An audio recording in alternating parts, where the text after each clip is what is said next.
Welcome to All Things Financial with Jack Driscoll. Each week, Jack takes on all things you thought were hard to understand about your finances and makes it fun, easy, but most of all interesting. From insurance to the best way to save your money and squeeze the most out of the dollars you put aside for your rainy day. And now, you have a friend in the money business. Here's your host, Jack Driscoll. Welcome back again, everyone, to another edition of All Things Financial. You know, last week and over the next couple shows, I have a guest with me, Ian George, the Brokerage Director with Mass Mutual Life. Ian, I appreciate your coming back on the show. It's a pleasure to be back. Last week, what we talked about was really Life Insurance 101. Ian went through some different categories of types of life insurance, term, universal life, whole life, a little bit of the differences between them. But I've noticed in the financial planning world, a lot of people who come to see me are wondering, number one, how much life insurance do they need? Do they need any life insurance at all? And how do you know the difference? So last week we touched a little bit upon the different forms of life insurance, but that presupposes the person either has or wants to have life insurance at all. So today I thought it would be nice if we had the discussion on needs analysis, programming a person's needs, how to evaluate in your own situation, whether it's a family situation, business situation, or otherwise, if you need life insurance at all, and how to calculate why you do and how much you do if you determine that you do. So Ian, I'll turn it over to you to help us with that discussion. Okay, great. Well, thank you. Thanks again for having me back. I come across a number of people who get very confused in terms of how much life insurance they need. Now, what's interesting is when it gets down to it, really what it comes down to in most circumstances is how much life insurance does somebody want. Because the need that's a tough thing. It's not like homeowners where you take a mortgage and the bank says you need to have homeowners insurance if you want a mortgage from us. So life insurance doesn't quite work that way. But there are a lot of us who would like to take a look and make sure that if something were to happen to us, that our families were taken care of. The question is how do we calculate that and what we do? I'm not going to get overly complicated here. There is software, and a lot of planners do have software. Jack, I know you have access to that as well. That can let people do something that's far more intricate in terms of calculating what people need and how that can work. But to give people an idea of where to start, how do I start thinking about the amount of life insurance that I might be comfortable with, is what I'm going to talk about today. What I find with a lot of people is that what they're looking at is if something were to happen to them, they want to make sure that their families, if it's the breadwinner as a husband, they want to make sure that their wife and their children will have the resources to keep going on. And then what I describe it as is they'll be able to keep the promises that they may have made either out loud or that they made to themselves about what they want for their family. So, and it can, we see this a lot now too, with where we have the mom or the wife being the main breadwinner too, and that's the same question that goes back there as well. And as you know, today more and more we have families that are joint. And so having this discussion in both directions with each of with both mom and dad are both very important. So the way it basically comes down to it is that I take a look at an individual and I say to them, look, what is the ideal thing that you want to do? And that's the starting point, because I think we all do better when we know what we're looking to do or replace. Goal-based planning. Exactly. So a lot of individuals will take a look at it and they will say, well, look, ideally what would happen is if I died, my income would continue.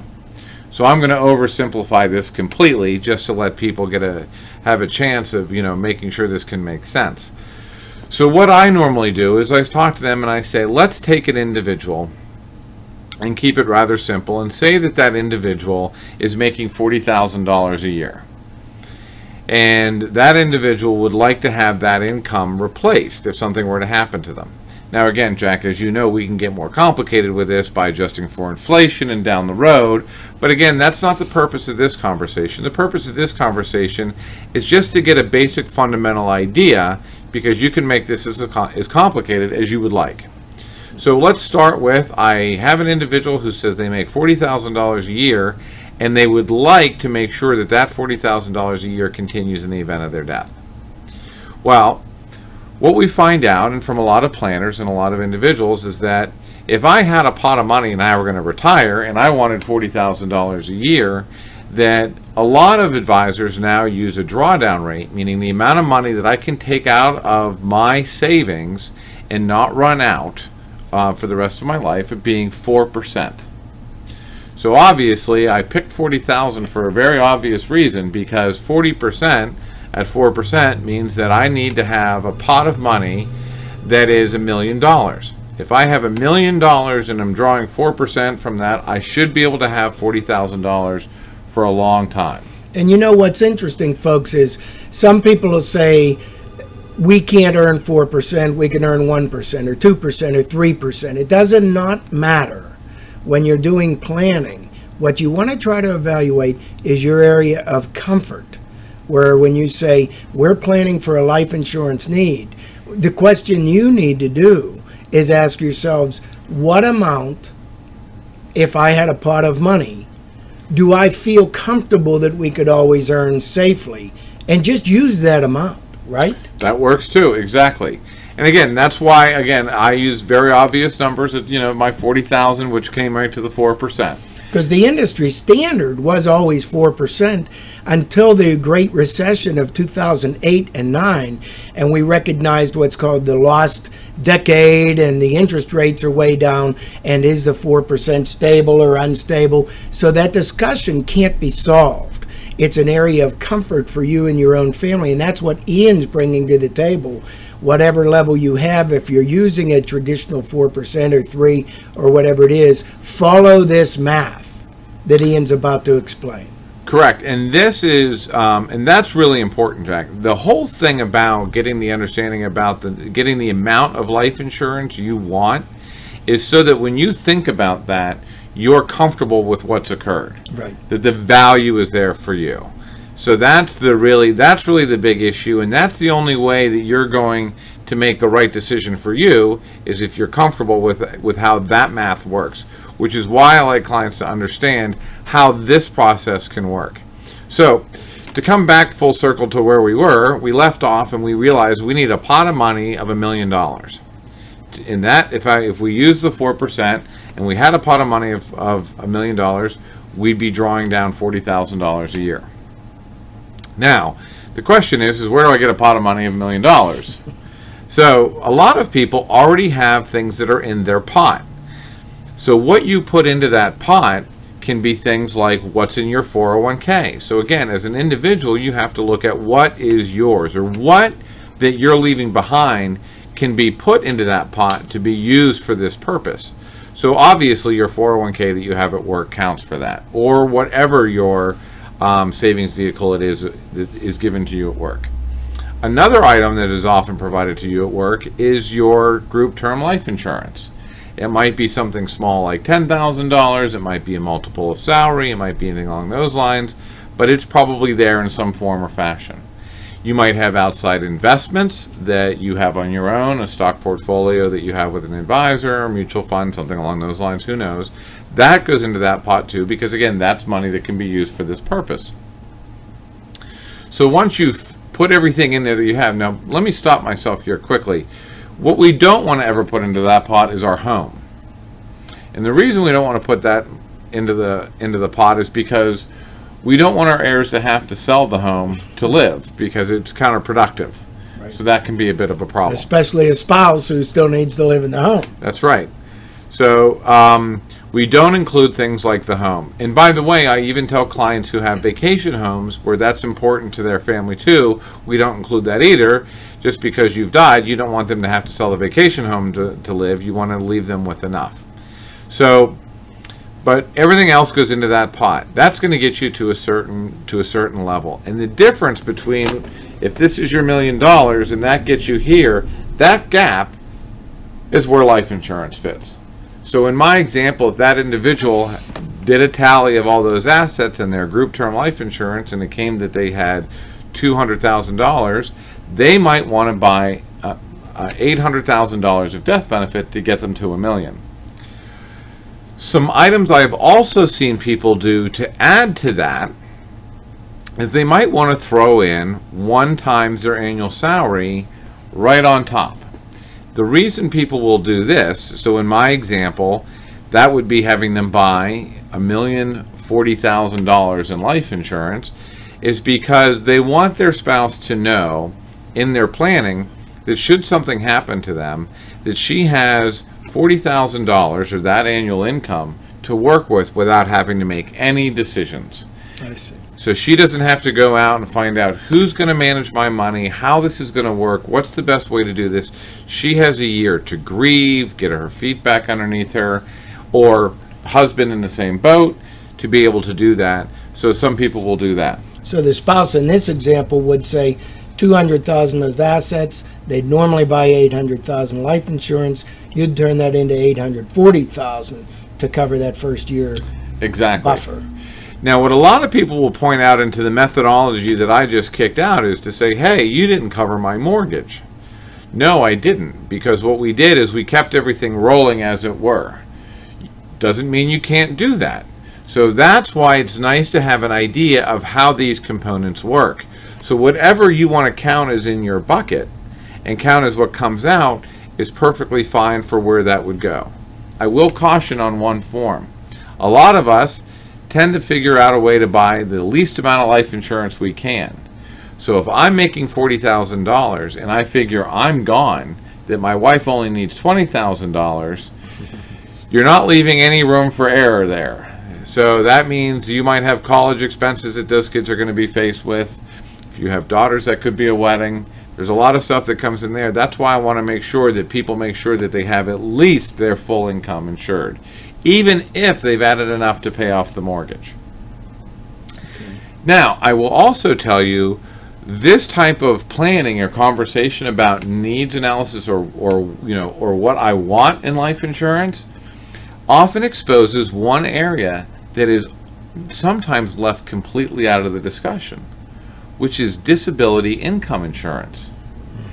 So while clients are sitting there constantly saying, what happens if I die?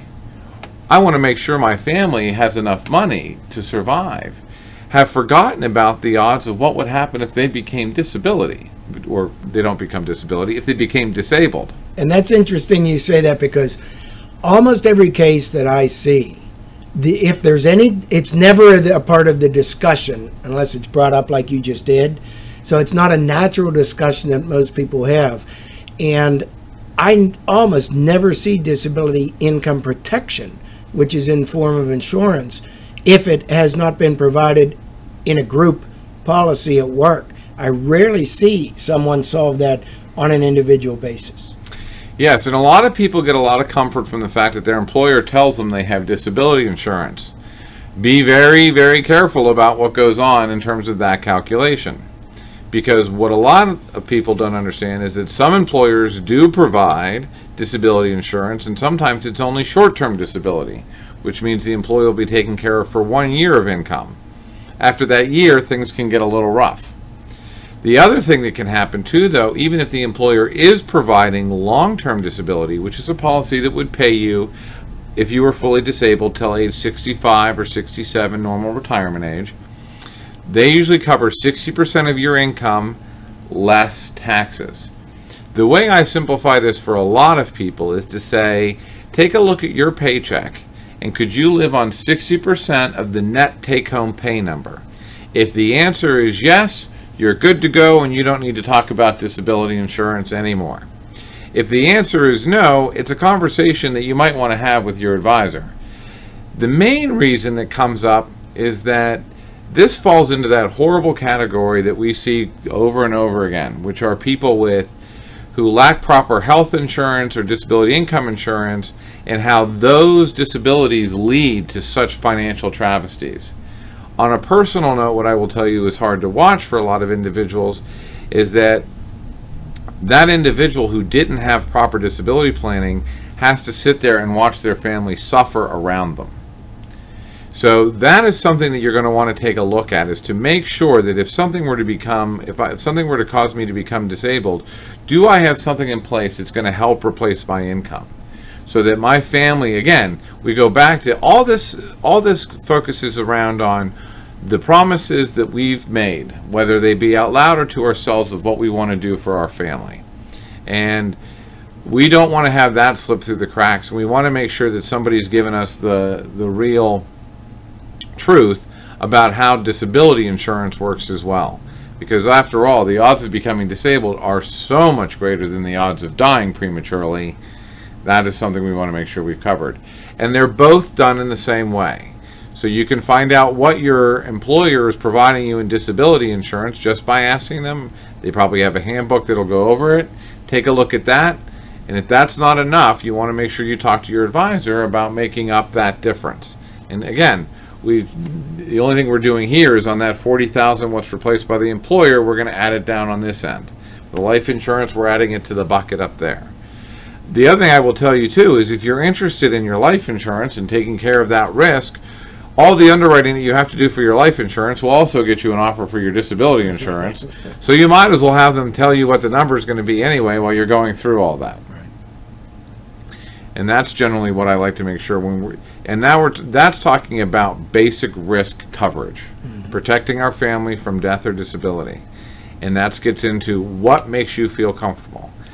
Jack, I know that most people and most advisors, when they talk to their clients about money and they talk about risk, the idea is so that when their clients think about their money, that they can do it with peace.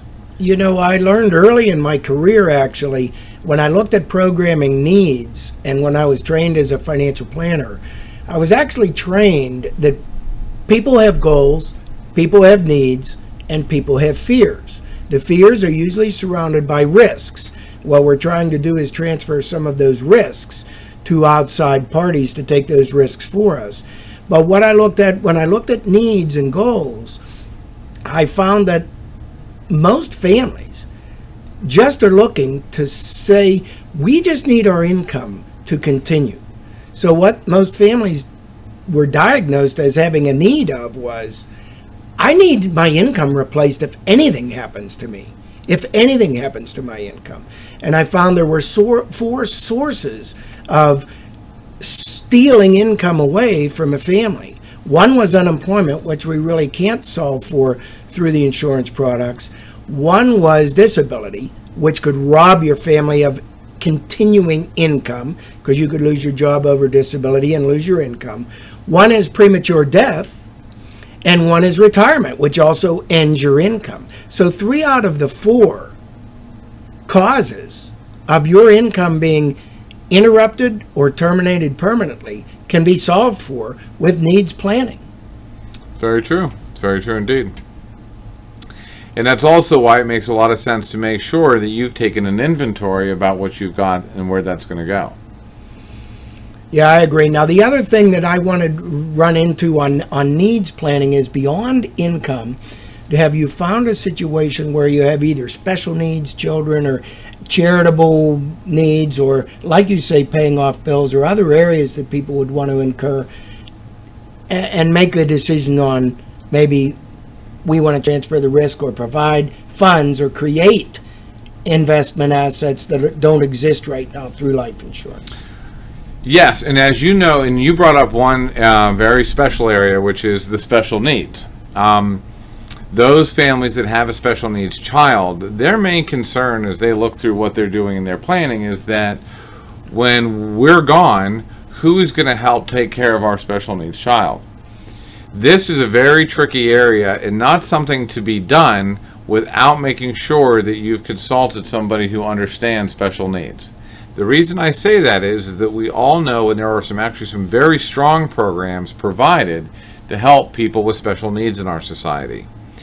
Those special needs, however, and those services provided for that, are income based. So if you suddenly die and you have a special needs child that is suddenly worth millions of dollars, those services dry up and they're not replaced.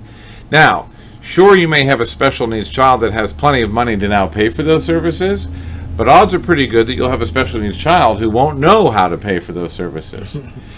The risk and the fear that so many people have is that that special needs child will meet somebody who will find a way to take their money and not provide them the special needs that they need. So there are special needs trust planning and things along those lines, and that's where life insurance becomes very, very effective. It's a very efficient way to have the benefit show up exactly when it's needed.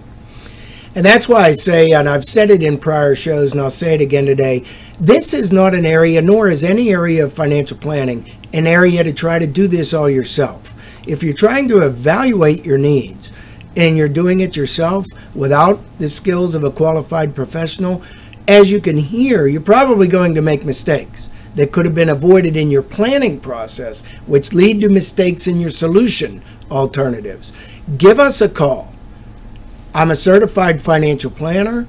We can help guide you through this process to help you make better decisions with the help of skilled professionals and specialists like Ian, and make sure to get you on the right path. So again, Ian, I want to thank you for coming on the show. We'll do a couple more segments for you over the next couple weeks, again in the area of life insurance, using Ian's specialized skills to help guide you and give you some maps of questions and areas to uncover for yourselves. So again, thanks for tuning in, and we'll be back again next week. You've been listening to All Things Financial with your friend with the answers to all financial matters, Jack Driscoll of Driscoll Insurance and Financial Services. Securities and investment advisory services offered through Sage Point Financial Incorporated, a registered broker-dealer and registered investment advisor and member FINRA and SIPC. Driscoll Insurance and Financial Services is not affiliated with Sage Point Financial, Inc. or registered as a broker, dealer, or investment advisor. You can reach Driscoll Insurance and Financial Services Incorporated at 412-833-1500, and they are located at 2738 South Park Road, Bethel Park, Pennsylvania, 15102.